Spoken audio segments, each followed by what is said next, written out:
Hey, it's Crumbs. You're lost? How do you not know where you are? It's Thorin's channel.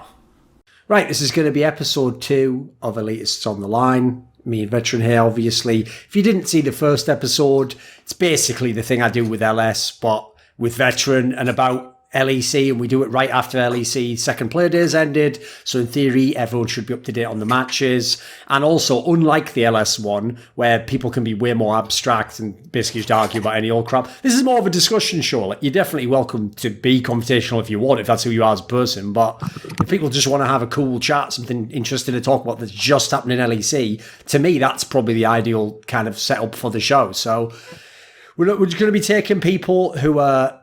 Right, here's the only downside is, what was the system we were using before? They had to be on your Discord and then we just dragged them into this chat or something like that. Yeah, I mean, you guys need Discord, but if you put your question in the chat, on this current Twitch chat and then like whisper me your Discord, that's also fine. Okay. It's kind of preferable if you're on my Discord and then just like join one of the random rooms. Can you do like a message in the chat to say what the Discord link is? It's on the panel just below, or you can type exclamation mark Discord if you want to see there you the go. Discord link. So you know, we're just looking for interesting questions initially to start off with, and then we'll see how it goes from there. So wait there a second. We've got to look for someone who they have a bit of initiative. They show us they've got some. They don't have to be opinions we at all agree with that. I'm interested to see people have different ones. Sadly, as you've seen, mate, I can never get any of these people. Like, when I look on Twitter, everyone in the world thinks Reckless is the best ADC. I can never get a single one of these cunts onto a talk show to ever make more than about 3 points that aren't like. True. But did you see all the trophies? That's about as far as I've ever gotten in like 10 years of trying. Yeah. Just kidding. 10 years ago, Reckless was I saw you reignited that again on the logo. It's because I didn't do it, though. That's the problem, mate. This is exactly what people don't realise. I didn't even bring that topic up. That guy Duke completely pulled that out of nowhere. He just said, because you have to realise his reasoning was he'd watched a lot of shows I'd done over the years. So obviously he wanted to go back to a classic, didn't he? Yeah. To morons, they were like, see? Thorin's just obsessed with Reckless. What, by the way, I didn't bring him up whatsoever, but then did indeed continue a conversation on a talk show. Some people are beyond mentally ill who do. Like, I didn't watch the episode, but all I saw was that it was Duke that did it. And when I checked in the comments, it was literally all Just Forgiven versus Reckless again. Oh, I was like, what the fuck? How? No, here's the thing. Again, this will all be cut out, but his premise wasn't a terrible one. Like, I see why he made the point. By the way, because the thing is, he himself said he was a huge fan of Forgiven, and it was like his favourite player ever to watch. No, but his point was, because we were actually having the discussion, this is actually why I got him on the show originally, of Niski versus if you had Froggen instead in Cloud9, which is what I had a Twitter dispute with him over. And then his point, not a terrible angle, I can see why he went with it, was his angle was like, why are you such a big fan of Froggen if you don't like Reckless? Because to him, Reckless is like the Froggen of ADC position, which I sort of see vaguely what he means by that. But the problem that he didn't understand on that one is, like, the fact that this is even something I have to explain like 6 years in shows how pathetic our community is. At what point have I ever disrespected Reckless's skills in the game? I don't think I've ever done it my entire career. Sure, I think... What I've quite clearly shown is that I think, A, he is overrated, so nothing to do with him. And then B, I do think that as a person, he has key flaws that hold him back from being the best player. I can see why Duke would conflate that, though, because, like, I agree with you. Like, I don't think that your argument is that Reckless is bad, it's that Reckless is overrated, and I emphasize that because I make that argument. Like, I don't say Nemesis is bad when I say Humanoid is better than Nemesis, you know? And that's, like, being the controversial thing I've been saying. Or when I say Kobe was overrated, that doesn't mean that I think Kobe is bad, you know? Like, so I do a similar thing a lot. But, like, this is, like, a really random aside. Like, someone did send me a clip of Duke saying on that show that he thinks I have a personal problem with one of their staff members because it's because you decisive it, because I criticize Splice, and it's like, okay, that kind of guy clearly doesn't understand. Like, he'd be the kind of guy who wouldn't understand the difference between thinking someone is overrated and thinking someone is bad. You know, all he sees is like, you have a negative opinion, therefore your entire worldview towards this guy must therefore be negative. Because like, when I saw that clip, I was thinking, imagine like Misfits, who I've literally said the problem is like like a backroom issue, like the way that the roster's being set up from the ground up, like all decisions based around that are clearly the problem. You're never going to see Hussein or Inner Flame try to make the argument that like I have a personal problem with them. You're not going to see Young Bucks say I have a personal problem with a member of like Fnatic's coaching staff, even though I say Brox is overrated. I obviously say Whipper is underrated as well, but like I say Humanoid is underrated for Splice, and I say the way that they play the game at a fundamental level can be abused. Like it's not the super clean best way of playing everyone thinks it is kind of deal. Like I only give Origin are like the only team I give credence to. Like there's so many teams I criticize on the same level of Splice or even more. Like I literally. Well, here's the good thing, mate. I learned this a long time ago. Most people's default way of interacting with the world is to assume other people's brains work the same way theirs does. So what people don't realize when they make a comment like that is they're actually exposing how stupid they are. Because what they mean is, right, if their logic is, well, if you criticize someone, you must dislike them. You now immediately know the way that person sees the world. So they are actually so stupid that there's no point having a discussion with them, because what you'll find out is whoever they like, they'll say is the best. Whoever they don't must be the worst. It's like, what's bad is there's so many players who operate on that level. It's actually unreal. That's why I love it when people tell me that I should listen to pro players and not have my own opinion. What, do you mean the same pro players who, like, when Doublelift was on TSM, didn't even pick him to be top 3 AD carry in LCS because they didn't like him as a person? You know, that sort of shit where they were like troll voting other people up just to fuck with him in an official MVP vote. Oh, they're terrible, yeah. They're exactly like that. They're worse than fans because obviously they have a good reason to dislike the guy. He did beat them or he fucked with them in a scrim. Theirs, at least I get, I can forgive theirs. It's when a fan does it and he was just some guy on the sideline the whole time. It's like, holy shit. I've had that conversation with quite a few people on stream recently, where it's like what you don't get is that sure, pro players probably have the skills to like actually ascertain whether or not a certain player is good, but because they're playing in high elo and see these guys like at least every week, these are the only guys who will also form personal biases against these players. They are way more likely than anyone else to do so. So the odds on these guys are actually quite unreliable when it comes to their opinions on players, contrary to what you might think. Absolutely. And also another thing that sadly you and I know, but fans will never believe us, is they're also incredibly inconsistent in what they'll say privately and publicly. The amount of time. For anyone who doesn't know, by the way, if you ever see an episode where you're thinking the same as we are when we set the episode up, fucking hell, this is going to be straight fire. Look at these guests. And then we do the show and they seem to be incredibly timid. They're barely giving it. Yeah, that's because that's the guy privately who fed us all the fucking straight fire lines. And then you get him on the show and you can't get any of that. In fact, you get him on the show, he's almost making out like it was your opinion, what he'd said earlier privately. Like, what the fuck? It's like that. That's why people will never realise. Half the reason why I will always have value on talk shows. Some of the only people who say half the shit. And so until something is said, we can't have a discussion about it, can we? Someone has to say the opinion. Do you guys really believe that all of these Excel players are happy with the way things have been going in the org and happy with the way the roster's decisions are being made and all this stuff? Like, I tell you for a fact, no, but they will never say this in interviews and they will always defend the org in interviews. And you have to. You do actually have to. Like, you're contractually obliged to not say negative things publicly. Like, that's literally in contract clauses that I have signed for organizations. Like, you can't actually do that. They would be in breach. So let's find... we got actually a repeat guest on this one, but we'll see. We had him on the first one. It was all right. It's Shodan here. So you wanted to talk something about Misfits and what's going wrong with the team at the moment, right? So go on, give us your question. What's the point? Not exactly what's going wrong with them. My initial premise was that Misfits will need a total reset from both the roster perspective and the coaching staff. Okay. Because, and how come I'm going to explain this properly? When you say total reset, like we're not keeping any of the players, we're just starting over again, or are we keeping a couple? What are you thinking? Well, I might have over-exaggerated in terms of the roster. I don't think they need a soft reset. I do believe they definitely will need to kick out Maxlor, because I do not believe they're going to improve suddenly at the second half of the split. I don't see that happening. Okay. What about on the coaching side? Like, what do you think the problems with the coaching is? I don't know. It's just, I don't know personally what exactly is wrong because I'm not part of the organization.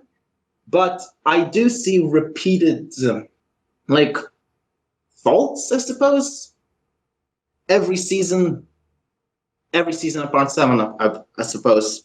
In Season 8, they started out well. They had great early games, but the second half started and they started to suck. The same thing was in spring and summer of that year. In 2019, it's arguably even worse. They were good for like 2 to 3 weeks, and then they started to suck. And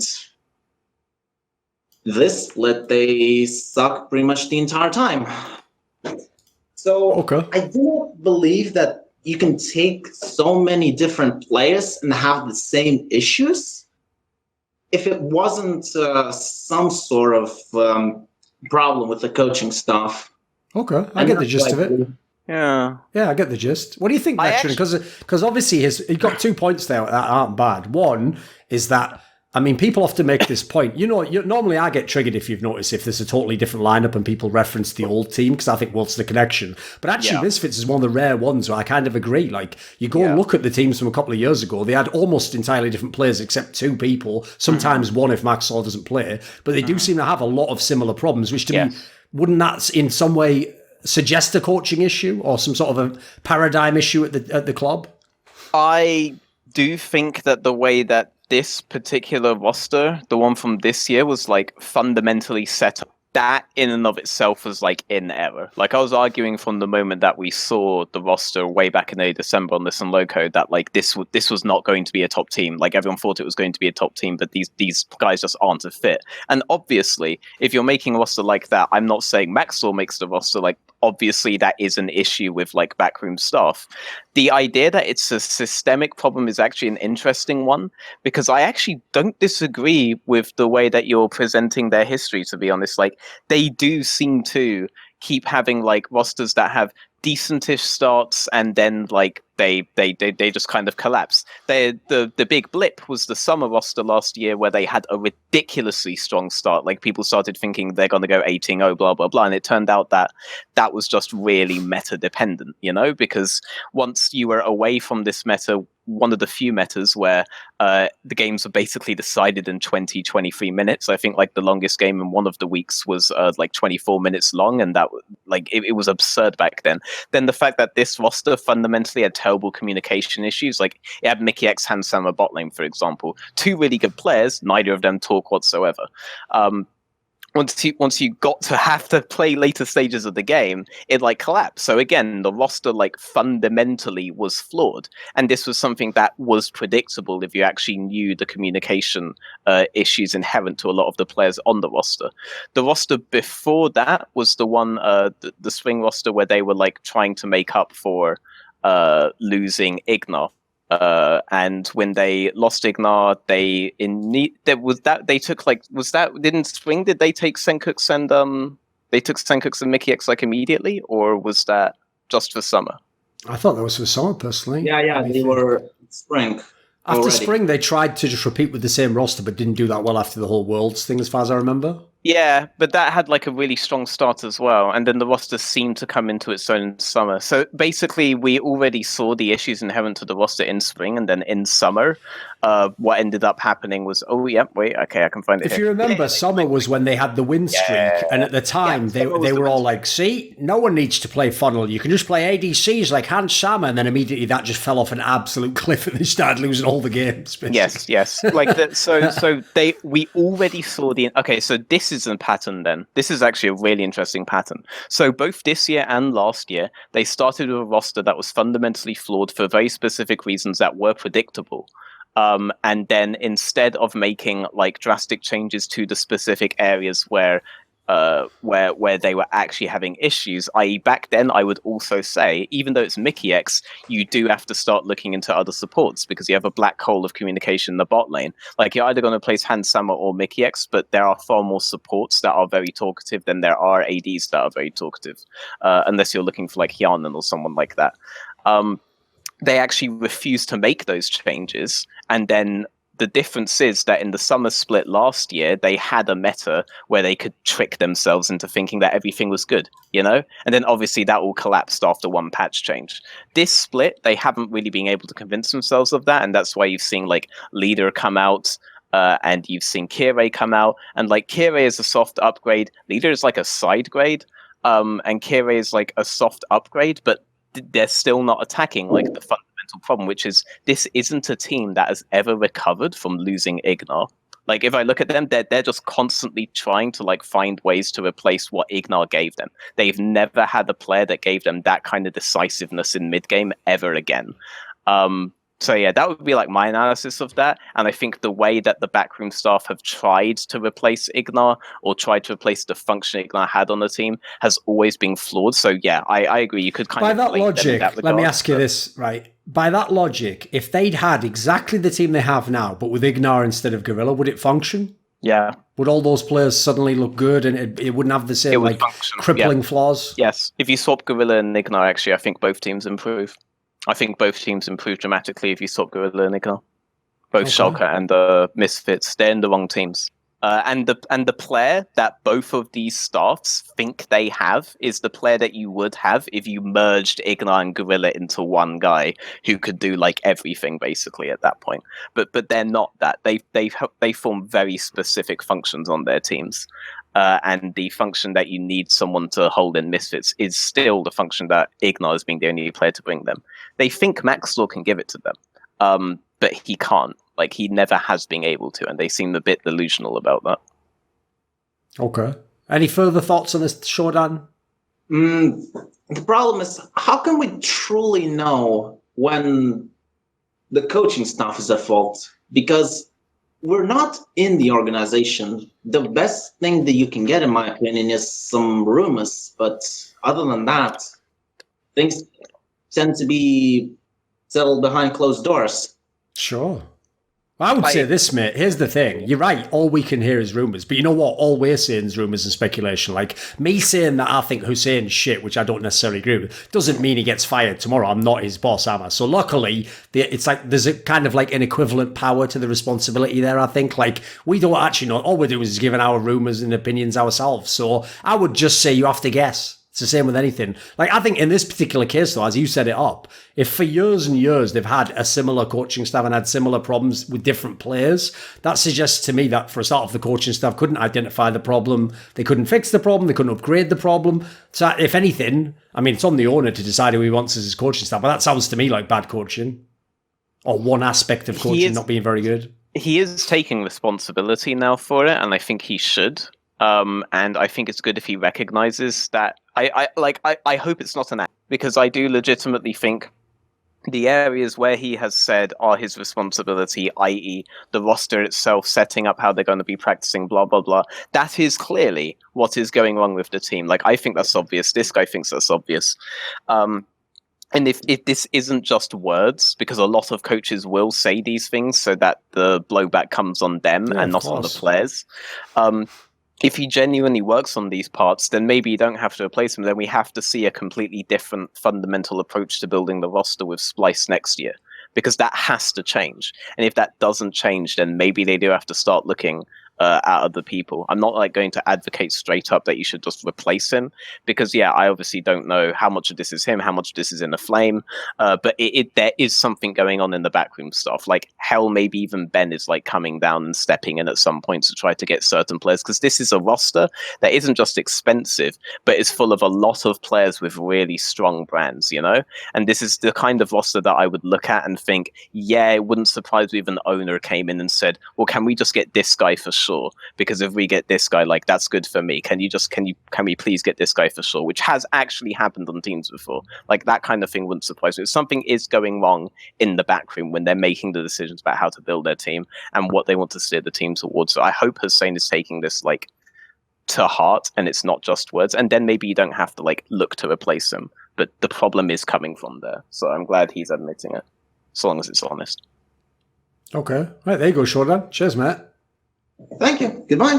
No problem. Right. Okay, so we've got Nate here, and he wants to talk to us about the coach of Vitality, Yamato Cannon. So what is the topic here, mate? Basically, I just keep seeing like reoccurring trends with the team vitality. Obviously, listen to Veteran, LS, and everybody. They talk about the same shit with them over and over and over again. They're one-dimensional, early game, top lane. There seems to be a common trend. I mean, obviously they hold on to some of the players for a while, but Yamato, man, he's been in there for a while, and I'm starting to see the trend. It's just, I mean, if my memory might be a little sloppy, but I mean, when he was on Splice, I mean, they've had similar issues, if I recall. As far as I remember, just to give everyone a brief update, Yamato has had quite a long history of having teams that were like playoff teams, but then they never went much further. So you go right back to when he had Rockout, when it had Yankos and Vander and NateDOhDoubleG, so like the pieces were there to be potentially a very good team. That was a team that basically couldn't do anything. Then he had Splice, as you say, so everyone remembers, they were in the group with TSM at Worlds. It's not like they got out of the group. They managed to beat HUK, congrats. That's like one thing they ever did, but obviously, they weren't going to do shit when they made the finals there. Then he had the Vitality team, like a bunch of different ones, actually, if you remember going back to the other one. So where do you come down on this, Fetcher? What do you think of Yamato as a coach? Okay, here's the really interesting thing. Because when Yamato's pattern isn't a particular play style, because and with him it's way easier to make this argument than with like any other coach, because Yamato, the big two teams that everyone will think of are Splice and Vitality, obviously, and when they think Vitality, they think this iteration of Vitality, and they are almost completely opposite teams.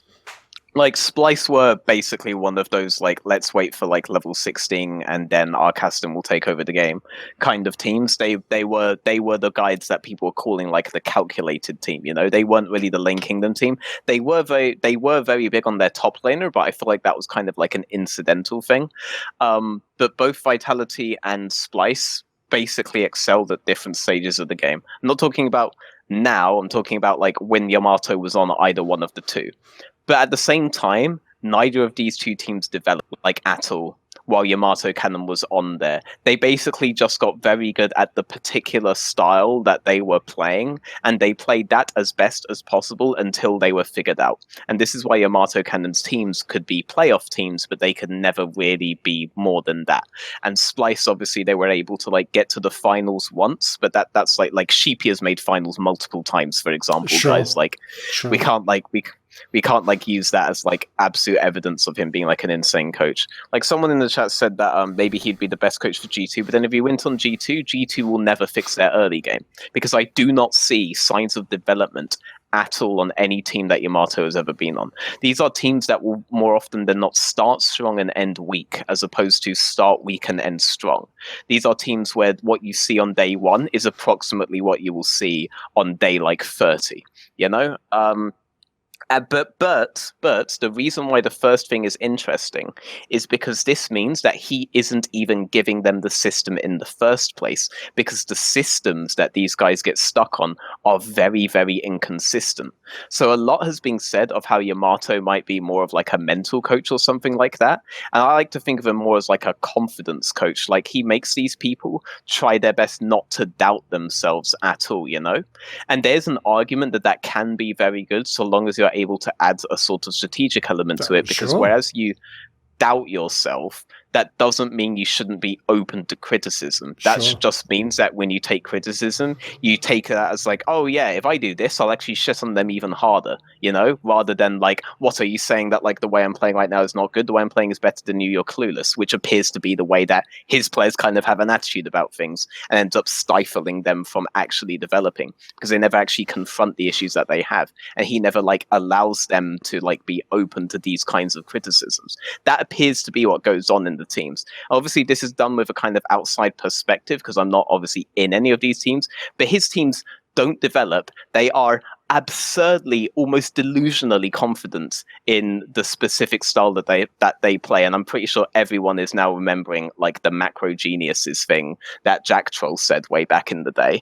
But the styles are so wildly inconsistent team to team that clearly this is something that the players decided on in like the initial days. May have been like the first thing that was working for them so hard in scrims, and then they just got kind of encouraged to stick to that style and be confident with that style, and that can get you you far when everyone else is still figuring out what is and isn't working for them, you know? So this Vitality roster started off insanely strong when everyone else was just trying to figure out how to correctly play League rather than just try to figure out how to get wins in the best of one, you know? And then when everyone else figured out how to play League, suddenly Vitality are a dog shit team now. Because now there are no teams in the LEC that are developing their strategy. There isn't a new roster. XL are as close as it came to like a new roster, and then they just reverted more or less back to the one that they had at the end of Spring last split anyway. So there are no like new and developing teams. And so now you actually need to be able to develop, but Yamato has never developed a team strategically before. So now Vitality are kind of screwed in that sense.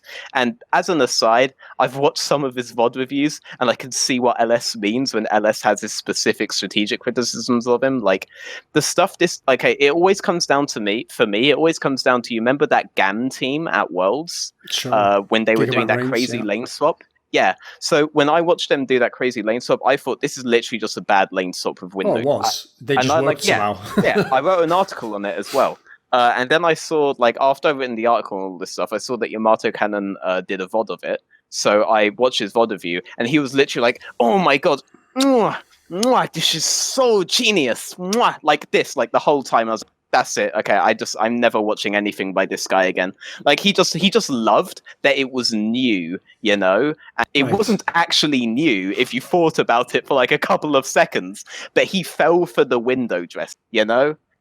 Actually, window dressing is a really good way to describe the guy, but like, I'm not going to turn this into like a personal sort of thing, but I have never seen anything that indicates to me that Yamato Cannon is the kind of guy that understands the game on the kind of level you need to be able to develop a team. And I've never seen him on a team that has actually strategically developed. And I've never seen some sort of consistency in the strategy his teams play that indicate to me that he is even the one giving the strategy they stay stuck on. You know, so that's my whole thought process on when it comes to Yamato. The thing is, like, I you kind of alluded to it there. I'd give him definitely some credit in as much as he seems to be a very charismatic person. He seems like a person who can hold himself in his speech and can draw people's attention and people want to listen to him. That's actually a skill that I could see being very valuable as a coach. The problem is, because by the way, if people don't know this yet, majority of people who are coaches in League of Legends do not have that skill whatsoever. In fact, half of their problem is the other way around. They have so little charisma, they have to absolutely convince the player they're right before they'll even listen to them. So I could see that being a positive. The problem is, the reason why that isn't enough for me to just assume he's a good coach is because if you have that skill, that's kind of the ultimate skill. Like, if you then have some game knowledge, you should be able to get through to the players even more so. So actually, you would expect that coach, the one who can win the player over, get his attention, you know, like inspire him, excite him with an idea. You'd think that'd be the guy who could get his team to adapt the most, who could have the most impact. So yeah, I don't know if it's the setup. I don't know if he's someone who'd be better suited as just a figurative coach, and then he has like people under him who work with him, and he just handles the human dynamics or whatever you want to call it. But I would just say, go and look at the person's track record. Well, as a general rule in life, because the first caller was saying, you know, how do you figure out if the coaching staff's it's their fault or not? I would just say this. Look at the players when he got those players, right? And then look at what a realistic expectation level is. Then look at how they've played during the time under him and ask, did they play better? Did they play worse? Does this seem reasonable? And then look at the end about where he finished up. And as long as you've kept it within a relative context of who he had, when he had them, what they actually went on to do, you can usually make a good guess as to whether someone's doing a good job. Like, it's just so unlikely that if someone takes a bunch of players, there's not much expectation. Splice is a good example. Not much expectations around that bunch of players. They end up being not only better than people thought, or quite consistently better, even showing signs of development at some point in time. The odds that the coach did nothing there, very, very low. Like the odds that that just won't happen in a team. If anything, look at the way you see LCS teams work. The team that has the like Vitality has the fluky little early start, they tend to be the teams that cool off like a motherfucker. You don't just maintain your status. There's no such thing as staying number 4. Like, you battle to stay number 4, and you have to battle against number 5, number 6 to stay number 4, and you're trying to battle number 3, number 2 and go up there. That's the thing. People thinking it's like a static thing, and I'm just like, my team is good now. Like, that doesn't exist because everyone's practicing, everyone's trying to adapt, everyone's scouting what you. So like, that's why to me, coaching's an active process. And so you can see if teams are pretty good and they're better than expected and they improve, coach has to have some of that credit. Come on, like, how can we say about anything about them if we're not going to give them that credit? Yeah. It's just that when Yamato's teams improve, they improve at the thing they. It's okay. Yamato's teams can improve. Nothing is ever added. You know. Right. That's the thing. Nothing is ever added to his teams. They're always like maybe they're better at what they were doing day one, but they're better at what they were doing day one. It's not like they added something on day 2, day 3, day 4. They just got more consistent at what they were doing on. So that's. I mean, I also want to say that because I think the reason why he has like such a strong reputation among fans, particularly. And this is just an observation that I have made, and this is going to sound like a little bit toxic, but I really do want at least the people who follow me not to fall for this kind of thing. But Yamato Cannon, the way he dresses and presents himself and behaves and all this, Yamato Cannon is the child's idea of what an adult, you know? Like through and through. Like when you're a child and you think about like a successful, educated adult, what comes into your head probably looks very similar to the way that Yamato Cannon tries to present himself all of the time. And that is that a lot of people take that as like evidence of authority in their heads, because that is adding to their general idea that they have always grown up with. And they have to remember, we're in a very young scene. Like, there are a lot of very young people in the scene. Like, a lot of people will fall for that kind of thing. Like, when that Jordan Peterson guy started coming up on the scene, for example, like, the way I ended up classing him in my head was that this guy's the Yamato Cannon of intellectuals, you know? Like, he presents in the way that a child thinks an intellectual is, you know? And then he oversteps his boundaries and says some really retarded shit sometimes. And it's like, this is basically the because I don't want to say political, because he does like stuff other than just politics. Like, this is just like the IRL equivalent of like what Yamato Cannon, you know?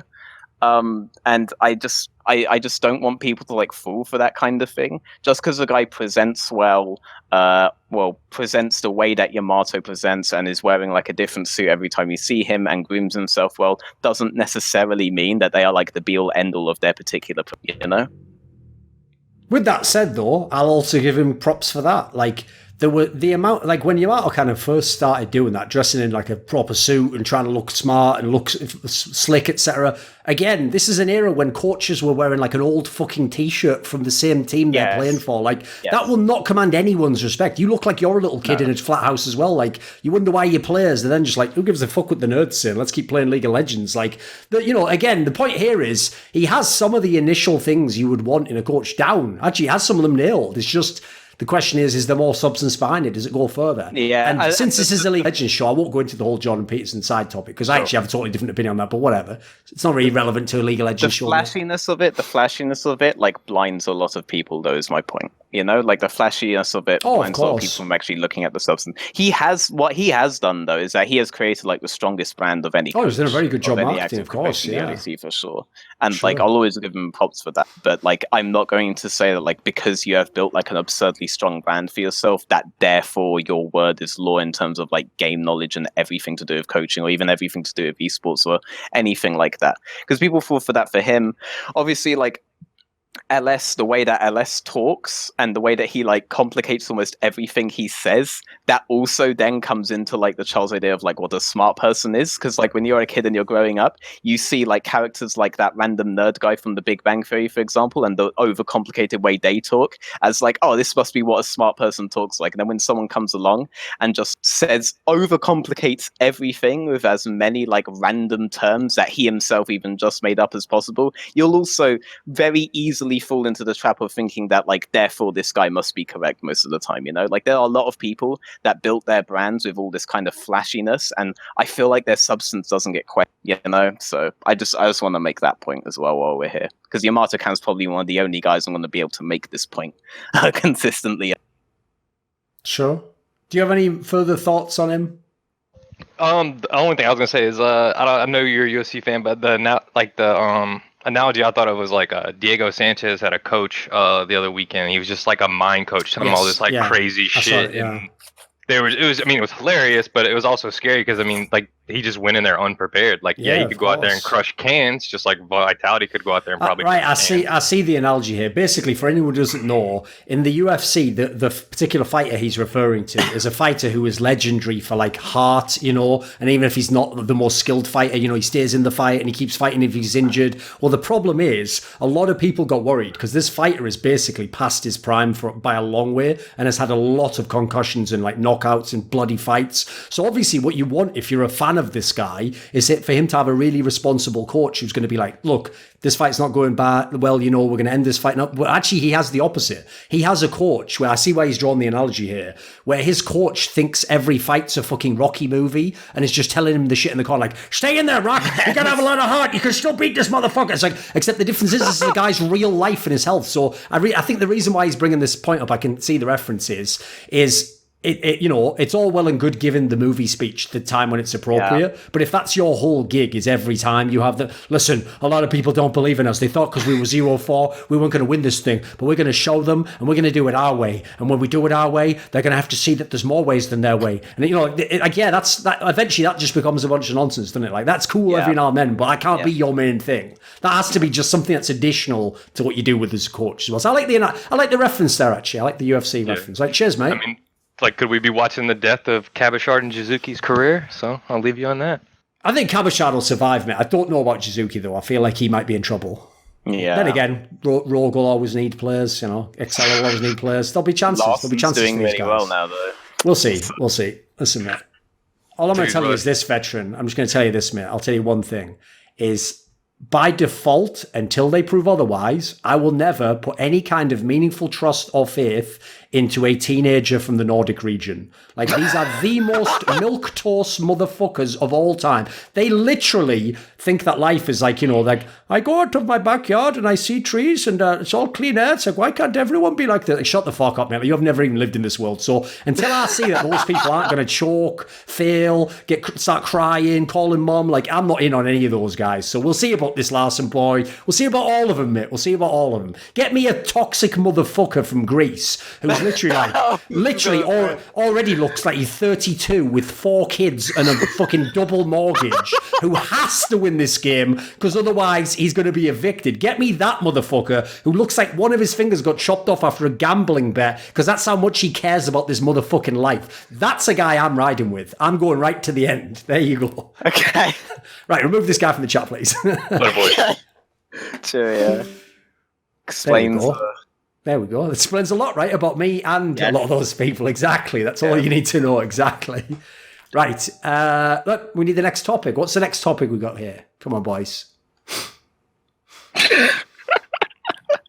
I have that thing with Eastern Europeans, though. Like, I swear Eastern Europeans from poor places, like, I can rely on them so much. Oh, they're hungry as fuck in that sense. No, the good thing about them as a veteran, the reason why you would like them is because they're so blunt. Yes. Their way of talking, like mate, I bet you were loving when you had like Yankos in your team or something. They're exactly the sort of person who just tell you like, he is shit. It's like, well, we don't really say that about our teammates. It's like, oh, my bad. It's like, fucking hell. I love this guy. More than Yankos, but it's like if I went to like Vander or someone, or like obviously to Forgiven or to Sheriff, for example. Sheriff's like the really recent example. Like if I went to them and I was like, okay, what can you play into this? They'll just be like, I played this. They won't be like, I guess I can kind of do like this, maybe. Maybe if I do like these kinds. Do you think that I could maybe do that? Yeah, like it's that. Those are the kinds of answers that I fucking hate. But if I'm talking to an Eastern European player, it's never like that. It's always just like, I do this. In this situation, I can do this, but only that situation. I can't do this. I can do this. Like it's really straight to the point. I fucking love it. All I'm going to say is this, guys, and this is going to be the end of this topic. All I'm going to say is this. You guys had one Nordic wonder boy who was getting it done. One guy who performed under pressure every time. One guy who could carry. His name was Ven. How do you like how he's doing in the LCS on his own right now? Case closed. That's the end of that story. Let's move on. That's why Frogger is actually a god, because he's the outlier to that whole group. There we go. Enough story.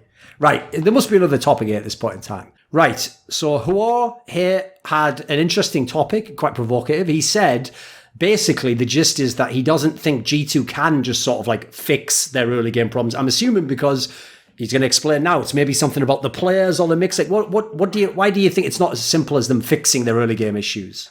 I think that few teams that we know that have a really good early game, the way how they make the early game good cannot be really done by G2, because the advantages that G2 as a team has, there would be no fight, I think.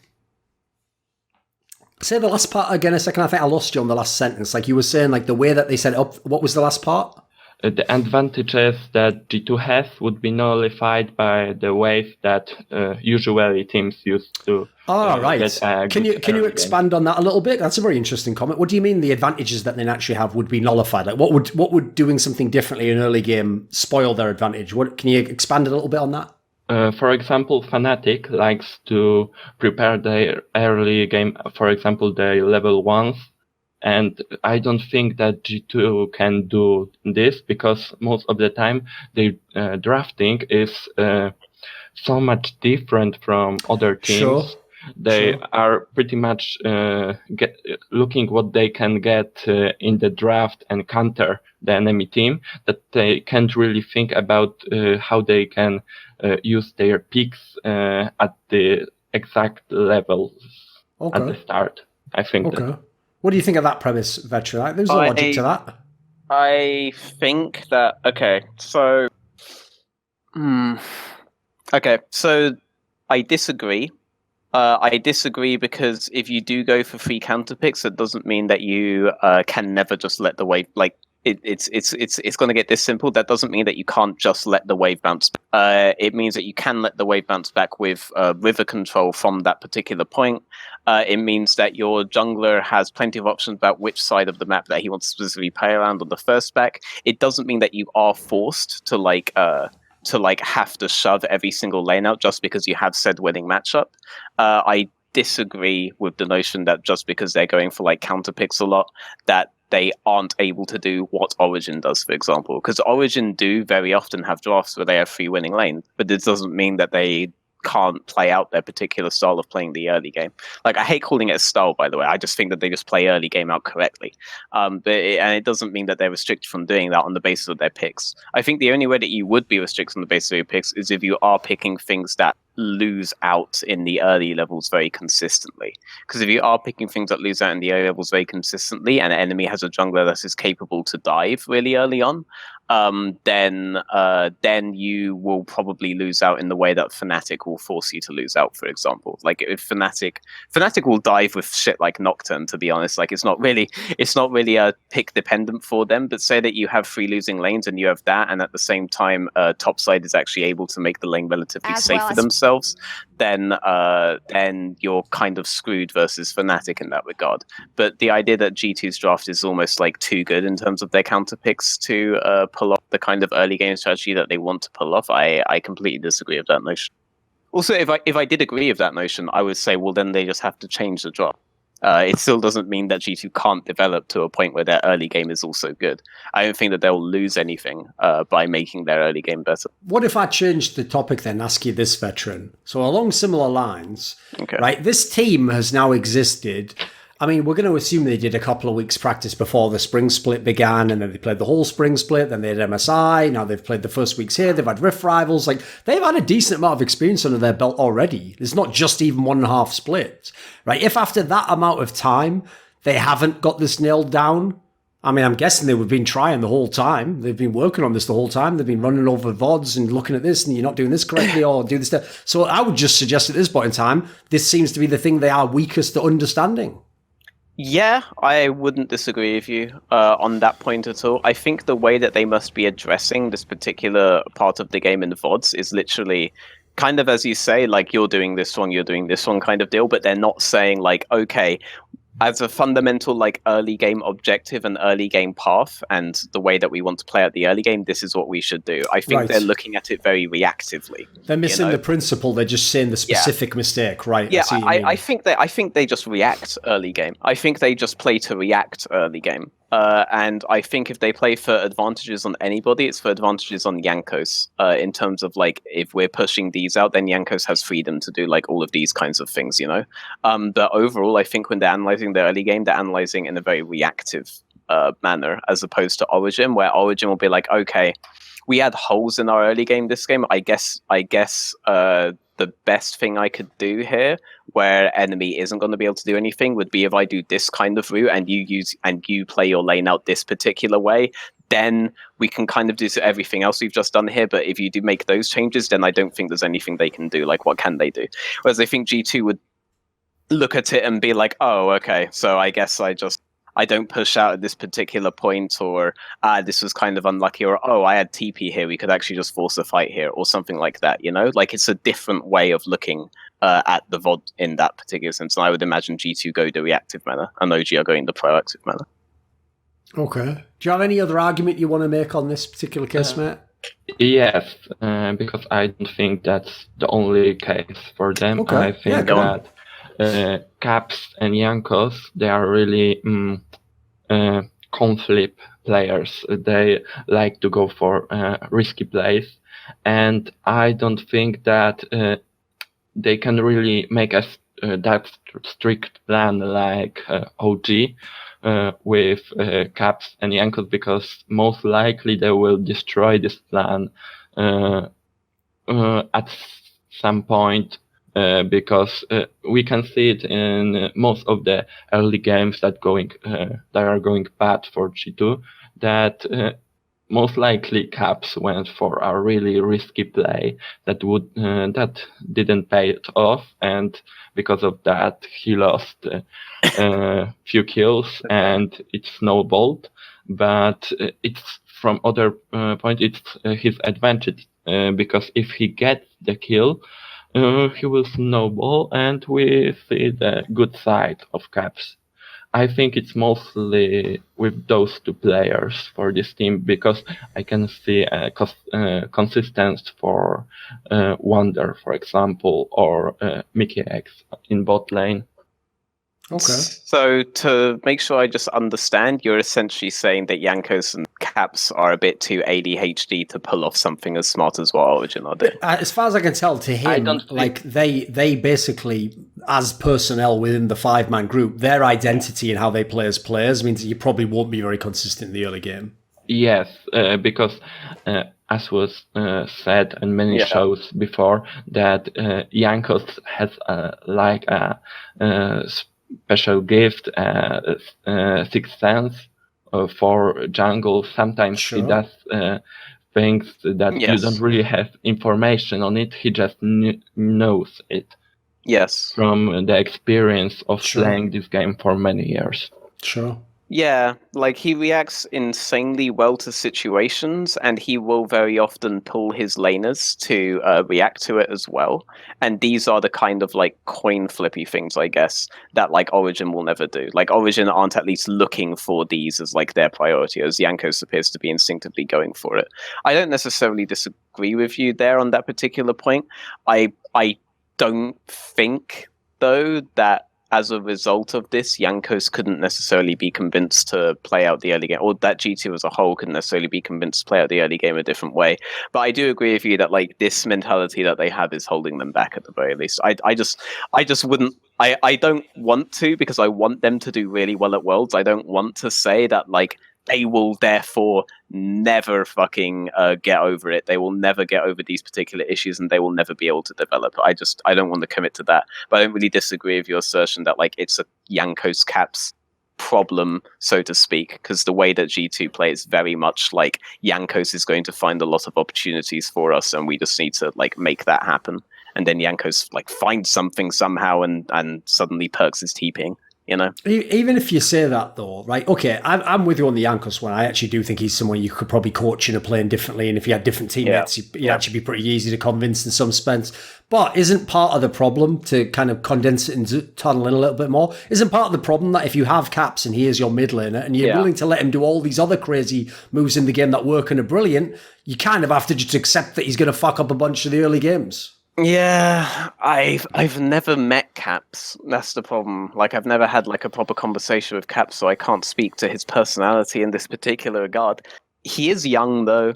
Like, sure. I have to imagine that, like, okay, if I was running like, say I was Ocelot, for example, then what Ocelot is doing right now is exactly what I would do if I wanted to have actual influence on the team, i.e., I would really like swallow Perks' cum like every day, you know, and just convince Perks that he is like the be all end all of my organization and that he has all the power and blah blah blah. Because Perks really does, by de facto, if you want to tell Caps, that like to play a particular way and you want to convince them that maybe a different style is better, what you really need to do is get perks on your side for that.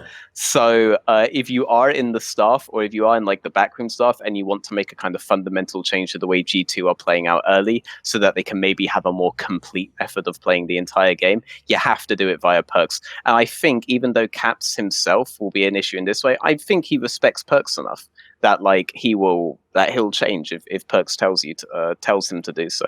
And if I was running the team, I would assume the most important player to get on my side would be perks. And if I want to implement big changes, it kind of has to come from like perks down somewhat. But this is about like knowing Cat's personality 100%. So I'd even tie it in. I'll tie it back into what we were talking about earlier on, actually, which is like what you were saying, you think is probably what happens in the VOD reviews there, just based on the fact they don't improve, is I would even say what you need to do with someone like Caps is you don't ever take a specific player and say this was wrong and, you know, you never could have made it out there, because I've told so many coaches this veteran and so many of them fall into this trap. You never try to compare your knowledge of the player's literal role with his knowledge. That is a fool's errand, even if you're right, because even if you're right, he's not going to agree. He's going to say, I play this particular role, I play this champion, you aren't better than me. And in fact, they'll even be able to then just say, why don't you just 1v1 me or something stupid like that, you know, like an idiot would say. What you do instead is you never literally break down the play. You just say something like to everyone in the team, and like, can we be a bit more passive in the early game, or can we not be like overly aggressive? Like, you know, let's just look for a good spot. Let's not go. You make it more like that. You just drill into them the general principle that we're not going to do anything too crazy early. That's probably the only chance I think you have with a player like that. I think you're just wasting your time if you try and go super in depth, like tell it, because it's basically like everyone might remember this famous story, right? Because it's an example again of where Reddit was completely wrong. It's when Loco Doco was the coach of TSM, and him and the rest of TSM laughingly in a video, I think it was their reality show, were like, we've told Yellow Wild Turtle never to flash forwards. And I remember being like, is everyone else cool with this? Like, everyone thinks this is coaching. To tell a player to never use a fucking summoner spell is like, that's not coaching. Like, that's like what you would like, that's the level of teaching that you give to like a dangerous animal that can't speak English, that you have to like know. It has to know if it crosses this line, I will shoot it in the head with a gun. Like, that's the level that you're on. That's not even like treating someone like a human. Like, that is actually a failure of coaching. What you're saying there is, I know nothing about speaking to players. I know nothing about changing behaviors. All I know is the most obvious thing, which is this guy's flashing a little bit. So all I'm going to say is, hey guy, stop flashing. It's like, that's actually the opposite of coaching. So when Reddit then, because they did in fact, I think win the LCS after that, were like, see, all they had to do was tell him to not, and say, yeah, I'll see you go and win worlds with that strategy, guys. That's ever going to be a real thing. Like, you know, like, but that's why it's tricky to deal with players, because as you're saying, part of it's like getting to the guy on a personal level, or give him in the info, but from someone that he respects. Like, that could totally change the way he takes it on board. Well, another way, and I think another reason why I love Origin's setup is that because Origin's players all individually are so brutally smart, I'm very sure that you could just structure conversations in such a way where it's like, you're not selling the mid laner, you have to do this because I know your role better than you. You say to the mid laner, hey, so if you were to do this, Cold would be able to do this instead, right, Cold? Yeah, so you basically structure it in a way where they're changing the way that they play, not because it plays their lane out optimally, but because it fundamentally allows someone else on the team to perform their function better, you know? And whereas they can try to argue with you that they know their own role better, they can't argue with Cold that they know jungle better. Absolutely. You know? And then everybody is kind of charitable to each other, and then Cold can like explain what he would be able to do for you as a result of doing this, you know, and that won't really attack a player's ego in terms of like, I know my role the best, I'm the be all end all on that. And with Origin, I imagine facilitating those kinds of conversations would actually be rather simple to do. So that's one reason why I think Origin's able to do this, and I would imagine Perks is the kind of player where you wouldn't feel like an ego damage if Perks was to like bring this kind of thing up, for example. Sure. And I imagine that they all respect Yankos enough. So maybe if you got Yankos on your side, maybe. But like I don't know Caps, for example. I know everyone else on that team except for Caps. Okay. Right. Thanks, Suor. Cheers, mate. Thanks. Thank you. I really was hoping that like what about this one? fan would. Yeah, no, sadly, there's going to be none of those, mate. Again, they're all just off playing fucking Pokemon Moon and Stars or some shit. I don't know what the fuck those idiots do. They're in bed by now, mate. So they've got to get up for church tomorrow. You have to realise, to me, a Fnatic fan is the sort of person who goes, gosh darn it! And then the mother goes, didn't I tell you about darn? And they're like, sorry, Mom. It's like, and then they just run off with the fucking Fnatic reckless scarf or some shit. Right, here we go. Okay, so we've got Kuzcopia here. And he had, I think, an interesting question. His question was basically about there being constant roster moves this year.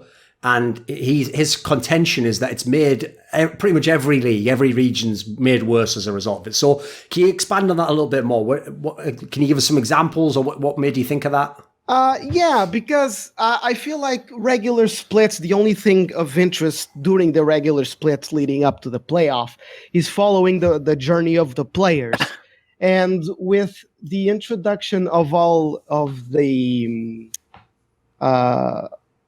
franchising with the LEC and LCS, like there was a lot of discussion of the consequences that would bring about. Veteran used to talk a lot about that, right? Mm-hmm. But I think an unintended consequence is the actual the willingness of the coach staff to just try players almost every different week. Like we see, especially in the LCS, in the NA LCS, where even top teams, TSM and C9, cannot keep a fixed roster for over than a week. And in the LEC, lots of changes have been happening and are still happening, like, 4 weeks from the playoffs? And it makes it really annoying because, I mean, maybe I don't care about Hjarnan and Kasim playing together again, but if I did, I would like more than a fail week to see what happens with them. Sure. And that also results, I think, because that's what makes the leagues, worse to watch.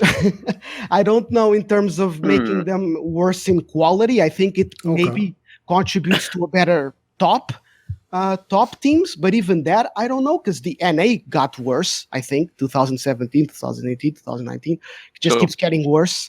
That would be my point. I was curious about what your opinions would be. I don't know about the idea that, like, it's worse to watch or better to watch. Like, personally, if a rookie gets a chance to play, then, like, that's always good for me. Like, that makes it better for me to watch.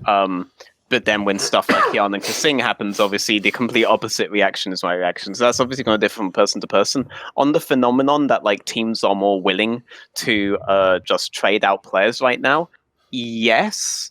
I think it's a bit of a mischaracterization, though, to say that it's like, or to imply, I'm not saying that you're explicitly saying this, that, like, they're just bringing in, like, new random players to do so. With the exception of Excel, and everyone was on top of Excel because of it, the reason why this is happening is because Riot forced every team to go for 10-man rosters, both in North America and in Europe. You can't just have your LEC 5-man roster, which is the way that you were able to do it for years now. You're no longer allowed to do that. Instead, and Riot were actually disincentivized. I don't know if anyone's remembered, but Riot went from telling orgs that they weren't allowed to have, like, multiple teams and thus disincentivizing you from having a Challenger Series team to now demanding you have to have. Yeah, to now enforcing it. Like, what the fuck's up with that? But now that they are enforcing it after years of disincentivizing it, every single team has a 10-man roster. And now that you can make changes that way to no actual added cost to the organization, because the cost is already being made, you're seeing them actually being utilized. And the big point I want to bring up here is that you mentioned Cloud9, for example, but Cloud9 last year, last year they were already franchised, weren't they? That's a terrible example. Better example, because I actually know my European history. Fnatic last year, when they weren't forced to have a secondary team, but they opted into a secondary team themselves anyway, they had the Fnatic Academy roster. They did actually bring players from the Fnatic Academy roster when they were having issues, like they brought in Boxer, etc. Like the behavior of the team relative to their academy team hasn't fundamentally changed. And the behavior of teams relative to their academy team in general, I would argue, hasn't fundamentally changed. What has fundamentally changed is that now every single team has an academy roster. So yes, this is going to be more likely to happen as a result. But I don't think that like the mentalities of teams have changed at all in that regard. I just think Riot has forced them to have 5 spares, and every now and again, they try to get it valid. It really just looks like it has changed. I mean, it seems to me like most every team, they have a problem. They bring player in sometimes simply out of narrative says he's good, so let's try him out. And if he does well, they keep trying. If he doesn't, they sub him out immediately. And I mean, I see we established, I'll call them rookie teams, right? Sometimes it's not rookies, especially in the NA where they just send all their veterans to the rookie teams. But yeah, the challenger teams, so to speak, they get cannibalized. The rookies maybe don't get to really develop the kind of synergy that the elements of Vitality, for example, developed before coming into the actual LEC stage. And right now, like when I see Leader being playing now in 2 different teams, because you talk about 10-man rosters, but what I see is 2 different teams that are just getting barbecued together. I don't know.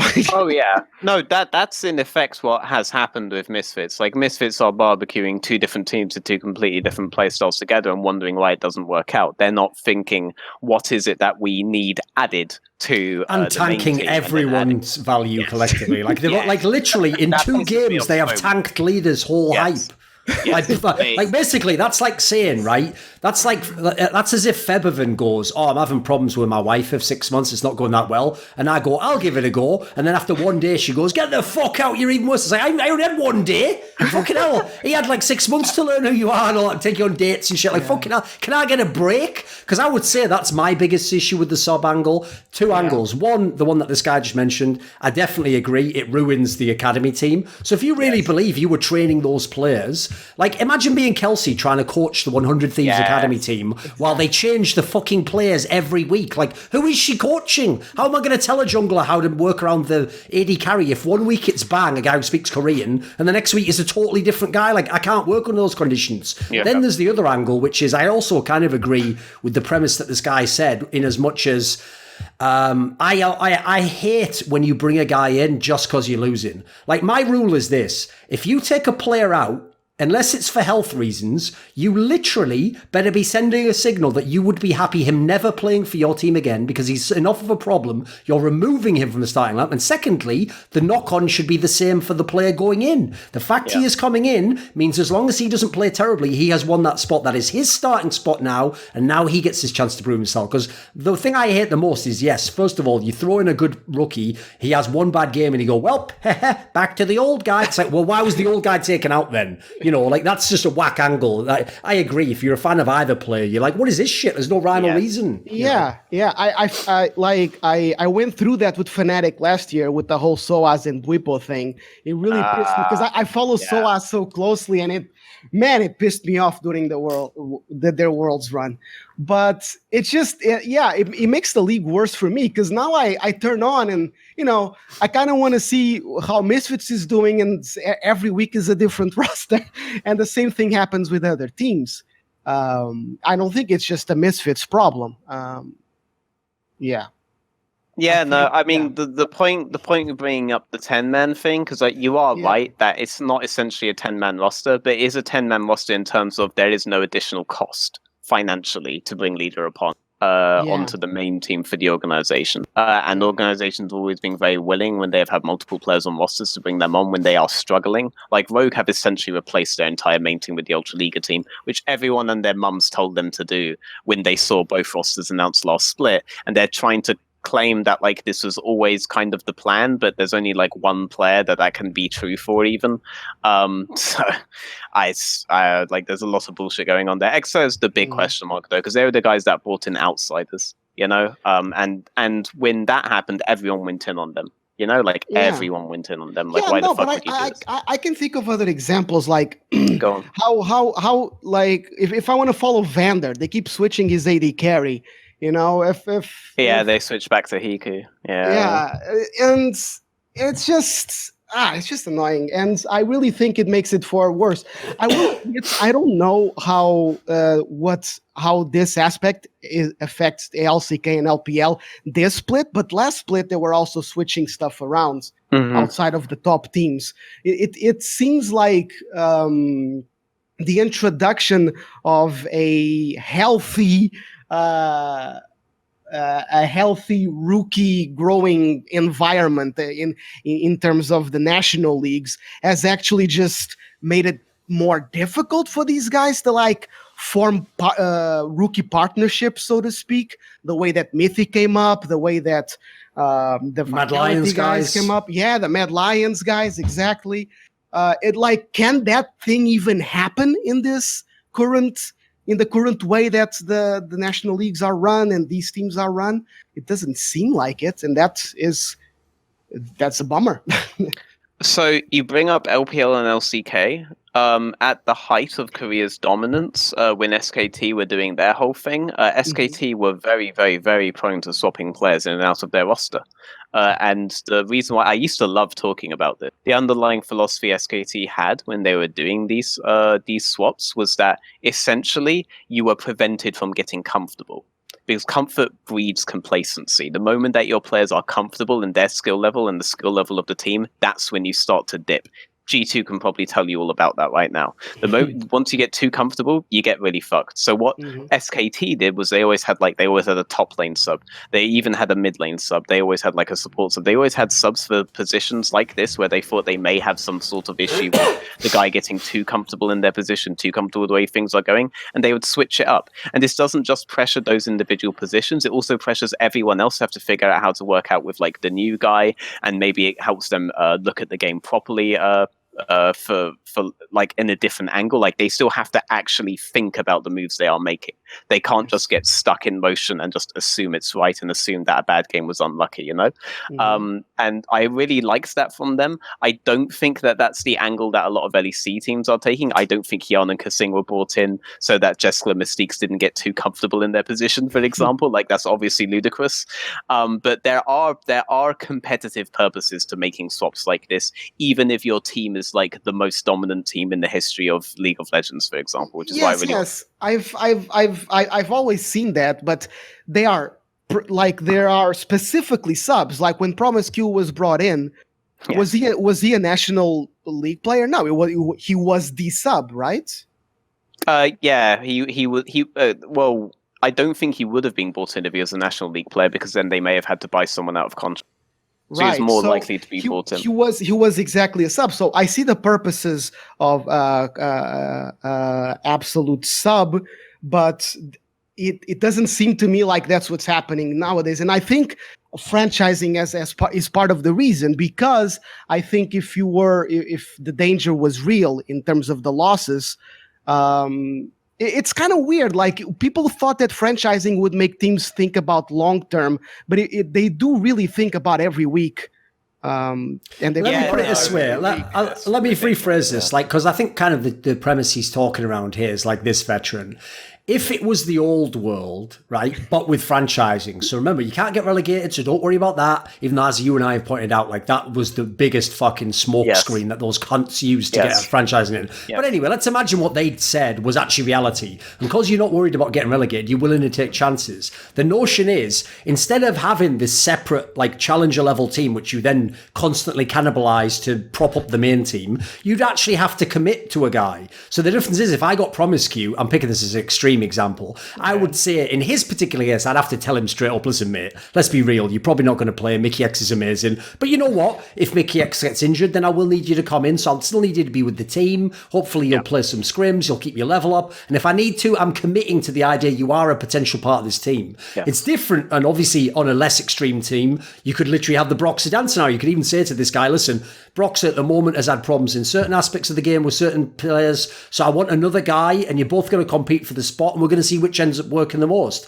as opposed to just be like, is the main team not going that well? Right, well, our academy team's good, so strip line that entirely, will you, and fuck both teams, as we kind of alluded to. Like, the problem is there's no real commitment, is it? Like, at the moment, they've actually, I agree, franchising has made it worse, because what it's done is everyone basically now has a back bedroom with a bunch of replacement toys where they're like, oh, well, my Game Boy is broken, I'm just going to borrow his. It's like, yeah, and then he hasn't got one. Like, this doesn't make any, like, you haven't actually committed to that. Yes.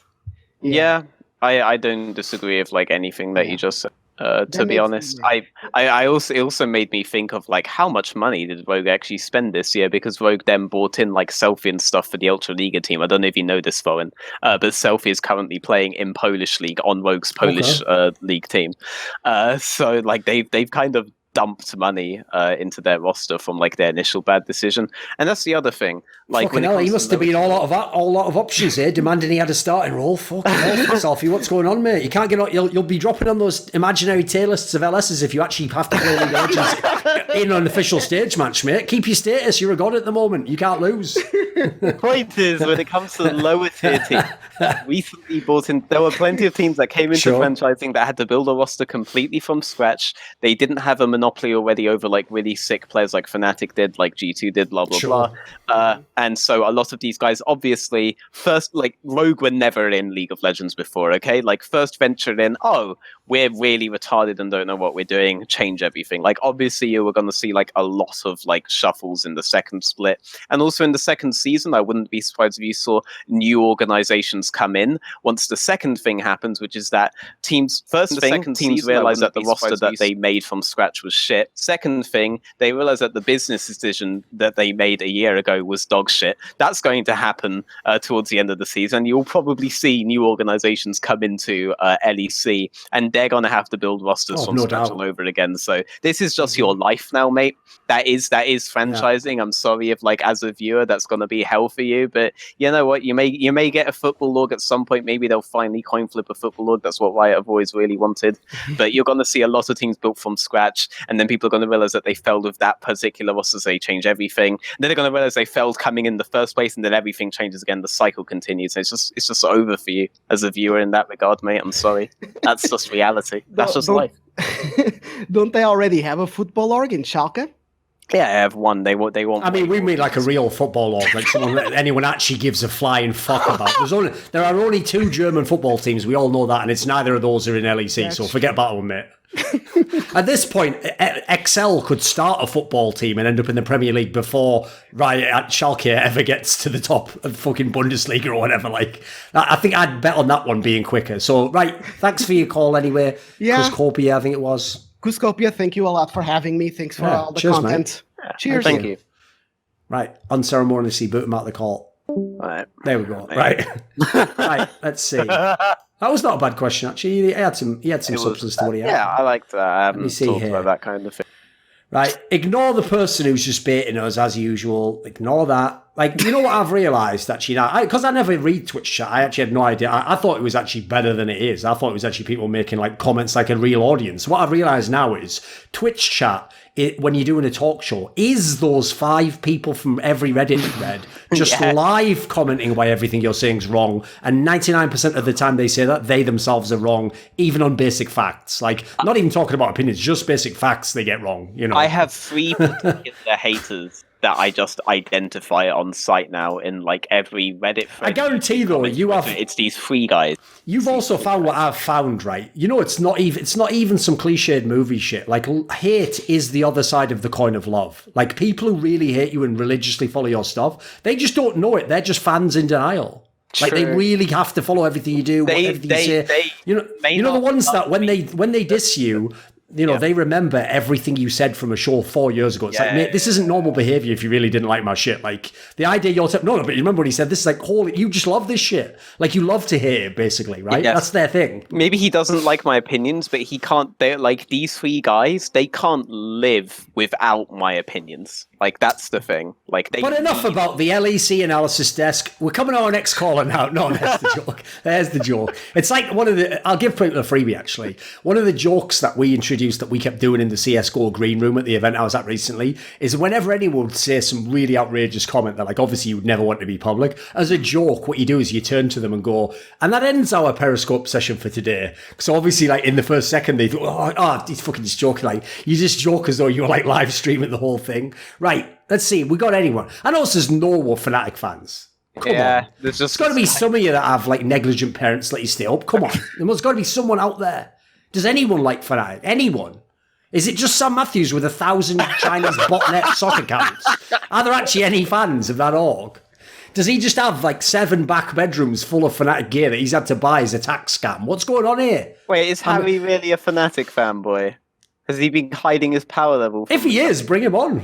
Maybe he's got some good shit. If he's a subscriber, let's get into this. He's a regular, man. Let's find out. Listen, I'm genuinely interested to know when I find a Fnatic fan. What happened in your life that damaged you this much that the solution was Fnatic? Harry, honestly, listen, Humanoid. Listen, I loved watching Expeke play. Thought Soaz was a genius. Think some of the players have had great. Doesn't change my feelings towards the fan base of that particular org or the org itself, believe it or not. Same cunts all through and through.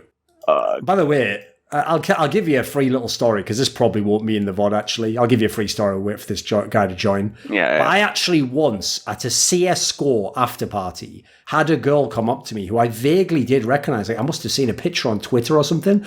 And this is like a few years back. And she was one of the, like, fangirls who just, like, you know, gets to know the players and, like, cocks them into being their mates for years and years and having to pretend like, yes. I am good for one of those people, right? And she came up to me out of nowhere, introduced herself as a fan of the team, and then tried to, for like 10 minutes to berate me about how I'd, like, mistreated Reckless. This is in real life. Like, someone was in real life in my face trying to do this. I literally waited a few minutes. I kept saying during the conversation, who are you again? Like, are you related to him or something? That you friends with him or something? Like, and she was going like, no, you're like, but the way you're treating him is just shit, man. Like, you're not even like a fucking human. Like, respect him. Like, God damn it. Like, why aren't you that? You know, he's a champion. And after 10 minutes, I just said, listen, I'm getting dumber talking to you. And I don't know what's going to happen if I stay around. So you can just enjoy the rest of the party. I'm just going to nip off to the, like, not mentally ill people over in this corner.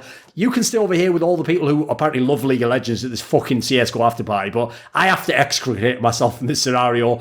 I'm not about this life. Whatever the fuck this is, I'm not about, like, real life Twitter. I'm just in real life, you know? Okay.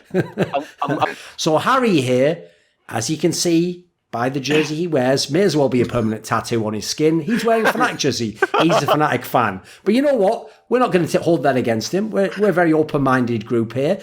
And he has quite a bold opinion, if you've ever seen any of the shows that Veteran's been on this year about LEC, which is... Harry thinks that Nemesis from Fnatic is better than Humanoid from Splice. And he claims, this is a key element, he says it's not just because he's a Fnatic player and Harry's a fan of Fnatic. It's not just pure bias only. He's not just riding with it. So, go on, there's obviously a case that Veteran's given the other side of many times. So, make your case for him. Why do you think Nemesis is a better player than Humanoid?